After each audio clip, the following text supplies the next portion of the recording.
This is Colin Dixon from N-Screen Media, and I'm here at the Video News N-Screen Media booth at NAB 2013, and I'm talking with Marty Roberts, SVP of Sales and Marketing at thePlatform. Marty, very, very busy time for thePlatform. One thing that caught my eye when we were over at TV Connect was the MPX announcement with BT. Tell us what's going on there. Yeah, so it's a really exciting engagement for us. What we're helping BT do is actually swap out their legacy IPTV system and actually power that using our system called MPX.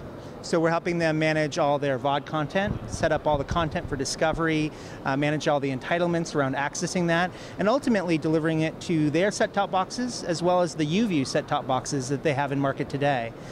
We've got hundreds of thousands of boxes that have already been upgraded, and they have a very aggressive ramp rate through the end of the year to produce that. I think what's most significant about it and what's really validating for the platform is, we started as an online video platform, pushing content up to websites, and to progress the system to where it's now powering real TV with big pay TV expectations around reliability and enterprise class scalability is something that we are, it's a great validation for our technology, but it's also a direction that we think more operators are going to go in the future. It seems like you're solving a real problem for BT here, because they have two quite distinct services, but there's a ton of commonality between the two. So you're actually able to unify the back end with MPX. Talk a little bit about more about that. There are assets that are common between them. There are obviously consumers maybe that are common. Talk about that unification. That's right. So, again, our legacy really helps us here. We're used to pushing content to lots of different devices, whether it's tablets or smart TVs or websites.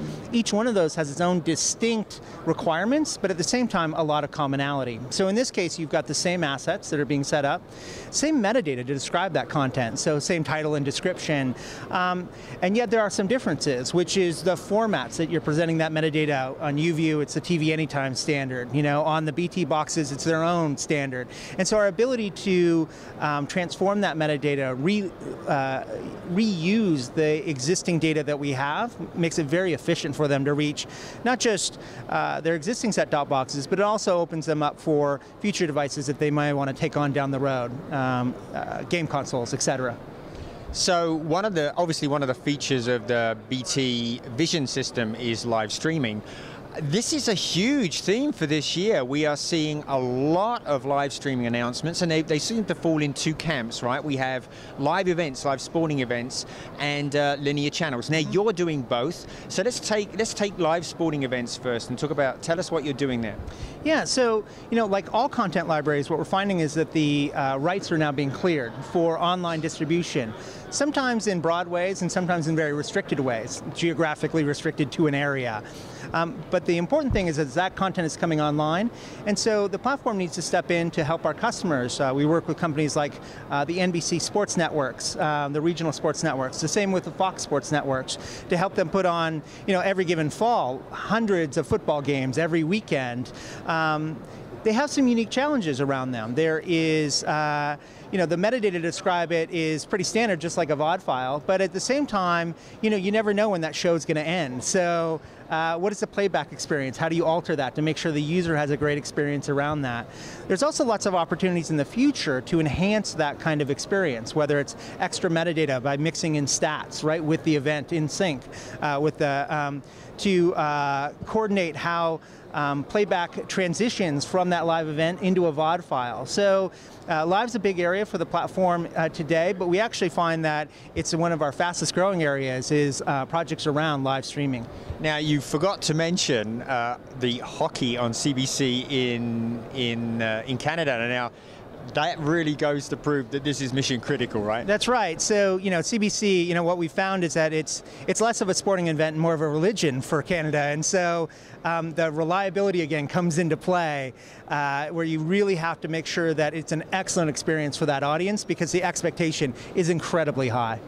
Now, you also do, of course, linear channels, and one thing you touched on just a little bit there was the enhanced metadata and the ability to provide second screening. So obviously, talk a little bit about the live linear channels that you're helping deliver, and are you doing any second screening, providing a bonus app content to second screens in association with shows? And right. Tell us what's going on. So linear channels are something we support today.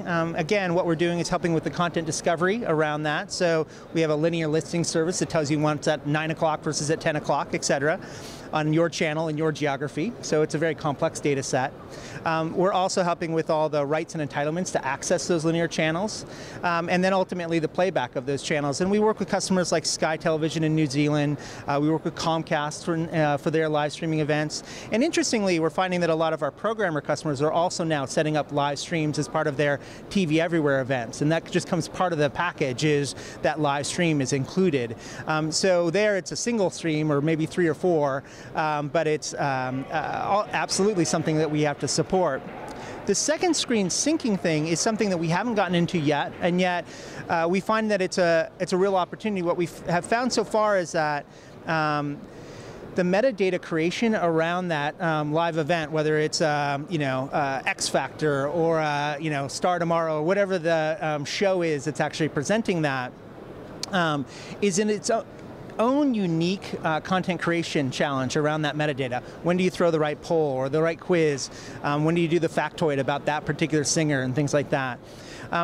Where we do see an opportunity to work together so far on that is to take that metadata once the show is over and provide an enhanced VOD experience. So we have a number of good partners that are in the market today. We work with a company called WatchWith, another one called TV Plus. They both have excellent systems for producing that metadata during the live show as part of your synced app. And then what we look at then is how do you use that metadata post the event to enhance the overall VOD playback. So. Yeah, WatchWith in particular seems to be making a lot of headway. They've had a couple of announcements for sync app syndication with Fox and with USA Network in just the last couple of weeks, right? Yeah, that's right. So, it's both of those companies are doing a really good job of getting in and finding good, I would say they're early adopters that are networks that are trying this stuff today. I think Fox is a good example. USA is another great example of that. In both of those cases, you're really looking to enhance the TV experience and to generate a better community, a better experience around that TV system. Right. And I would be remiss if I didn't talk with you about TV Everywhere in general. You are kind of, I would characterize you as being sort of ground central for TV Everywhere in North America. Most, if not all of the primary cable companies are working with you on TV Everywhere. What's going to happen with TV Everywhere this year? What sort of trends should we expect to see? Because it's obviously a very, very important area for the operators. Yep. TV Everywhere it's big for the operators. I think the thing we're seeing this year, which is pretty interesting, is that the programmers are launching their own and operated TV Everywhere experiences on their own websites. So they've been providing content to the major pay TV operators, whether it's DirecTV or Verizon or Comcast or Time Warner, to date for their TV Everywhere experiences. Now the next step is for them to launch their own TV Everywhere experiences. That creates a couple of unique things that are going on there. One is we still have challenges around authenticating users, and it's something we have to continue to improve. How do we recognize that that user is a paying subscriber of DirecTV versus Verizon, et cetera, and how do we make that as simple as possible? Yeah. And so there's lots of good companies, Adobe, Cinecore, that are working on good solutions in that market that we can leverage.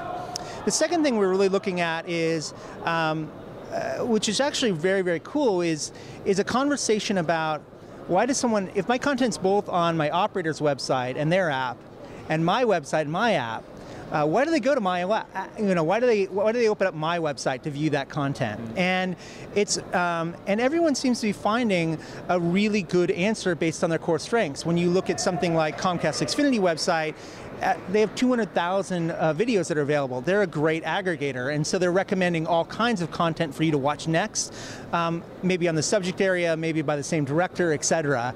All kinds of different discovery models across that broad category. If you look at the owned and operated sites by the programmers, they're creating the best fan experiences that are on the web today. Yeah. And so if you're a fan of that particular show and you watch it on the CBS and you're watching CSI, it's the best fan fan experience around that show. And so those are the types of things where I think it makes a lot of sense to actually step into to find that personalized viewing experience that's good for all kinds of different audience members, and ultimately the audience wins. Yeah, it seems like a win-win for everybody, and whether it be delivered by the operator or by the content provider. And it seems like the content provider is pretty well situated. You know, this is one of the things they do. They know how to entertain. They know how to make an engaging product. So, you know, I think it seems like a win-win. Interesting. Maybe they could learn something from the UView approach, which is a very cooperative approach, right, between the BT aggregation of this content, but they're also cooperating and using the actual applications that the broadcasters are using, right? Yeah, yeah. I mean, actually, you know, what's interesting is that the UK is. You know, they're kind of ahead of North America in a lot of respects. And there's a lot of different conditions that are kind of causing that. I think one is it's a smaller market, so collaborating on technology just makes more sense. Share the costs, figure out commonality, especially when you're driving down costs on set-top boxes, things like that. And I think that's the spirit and the intention of things like UView, is to really to provide a great common experience, but also a lower overall price point for the market.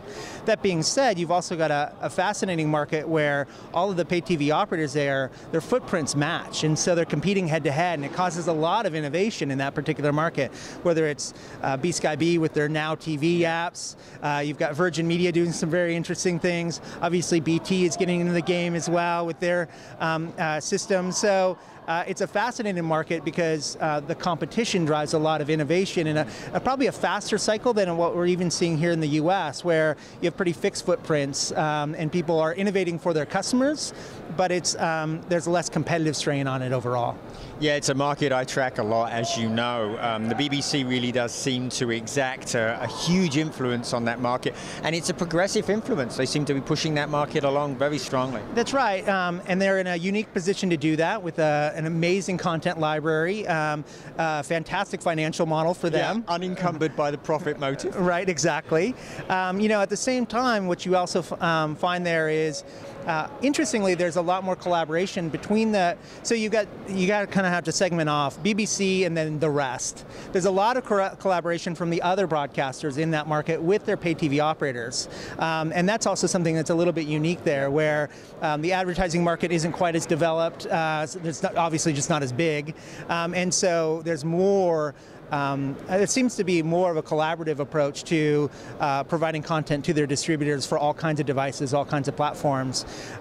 You know, it's an interesting one to watch. We're learning a lot from being there in that market. A lot of that's applicable to the US, we think, but then some of those things are just not applicable as well. Yeah. So, you know, you have things like the BBC as an anchor that's really pushing things forward, but with a different economic model that we don't necessarily have here. So it's you want to learn from the best, but at the same time, you're always judging, is that case study applicable or not to what the rest of our customer base is doing? Yeah, that's one of the things that I'm often trying to spin around and figure out when I talk to the American market about the UK market. Marty, as always, we could have gone on for a long time. Thank you very much for coming by and sharing with us your thoughts on the market and what the platform is doing. Oh, thanks a lot. This was it's always fun to catch up on these issues. So, thanks. Yeah. Thanks. This has been Colin Dixon.